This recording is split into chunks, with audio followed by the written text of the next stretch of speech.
मित्रहो, या शिक्षक भरतीमध्ये प्रत्येक विद्यार्थ्याला आता 50 प्रेफरन्सेस देता येणार आहेत. अनेक जण असं म्हणतात की सर, ज्यांना जास्त मार्क आहेत त्यांच्यावर हा अन्याय नाही का? तर नाही. विद्यार्थी मित्रांनो, लक्षात घ्या, समजा एखाद्या विद्यार्थ्याला 170 मार्क आहेत आणि त्याने पहिले 1000 प्राधान्यक्रम दिले त्याला उपलब्ध असलेल्या प्राधान्यक्रमानुसार. आता त्याचा सगळ्यात पहिल्यांदा कोणत्या पदासाठी विचार होईल? तर त्याने पहिल्या क्रमांकाला जो प्रिफरन्स दिलेला आहे, जो प्राधान्यक्रम किंवा पसंतीक्रम दिलेला आहे, त्याच ठिकाणी त्याची निवड होईल. म्हणजे इतर निवडलेले 999 जे क्रम असतील तर ते उपयोगाचे ठरणार नाहीत. मग त्याला फक्त 50च प्राधान्यक्रम दिले किंवा पसंतीक्रम दिले तर चुकीचं काय आहे? यामुळे काय होईल, ज्या विद्यार्थ्यांना कमी मार्क्स आहेत तर त्यांना ते जे खालचे 500च्या नंतरचे पदं असतील किंवा ह्या विद्यार्थ्याने जे पहिले 1 ते 50 पर्यंत प्राधान्यक्रम दिले होते त्यानंतरच्या जागांवरती इतर विद्यार्थ्यांना संधी मिळू शकते.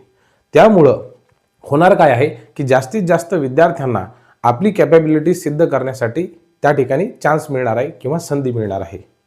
अनेकांचं असंही मत आहे की सर, लिमिटेड प्रिफरन्सेस जर दिले तर हा विद्यार्थ्यांवरती एक प्रकारचा अन्याय नाही का? विद्यार्थी मित्रांनो, मुळीच नाही. 50 प्रिफरन्सेस हे खूप जास्त होतात. मी माझ्या अनुभवानुसार असं सांगतो की मी जे सुरुवातीला 5 ते 50 प्रिफरन्सेस दिलेले होते त्यापैकीच 10 प्रिफरन्सेस हे मला विथ इंटरव्ह्यूसाठी आलेले होते. राहिली गोष्ट विदाऊट इंटरव्ह्यूची, तर ते आपल्या मेरिटनुसार 100% पहिले 10 किंवा 15 ठिकाणीच आपलं निवड होऊ शकते जर आपला स्कोअर चांगला असेल तर. आणि आपला स्कोअर जर समजा इतरांच्या तुलनेमध्ये प्रचंड कमी असेल तर तुम्ही पहिलं जरी प्राधान्यक्रम दिलेला असेल तरी सुद्धा लक्षात ठेवा की आपला नंबर लागणार नाही.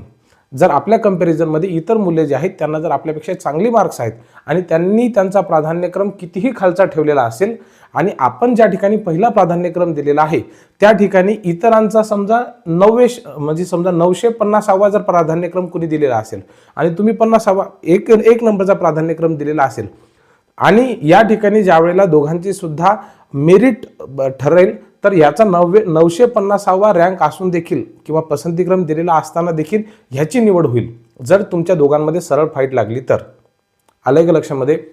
त्यामुळं 50 प्राधान्यक्रम दिले, पसंतीक्रम दिले तरीही अडचण नाही, अनलिमिटेड दिले तरी सुद्धा अडचण नाही. पण यामुळं काय होतंय की जास्तीत जास्त विद्यार्थ्यांना संधी मिळत आहे. हा निर्णय अतिशय चांगला आहे असं माझं वैयक्तिक मत आहे. याबद्दल तुम्हाला काय वाटतं हे तुम्ही कमेंटमध्ये लिहू शकता. खूप खूप धन्यवाद.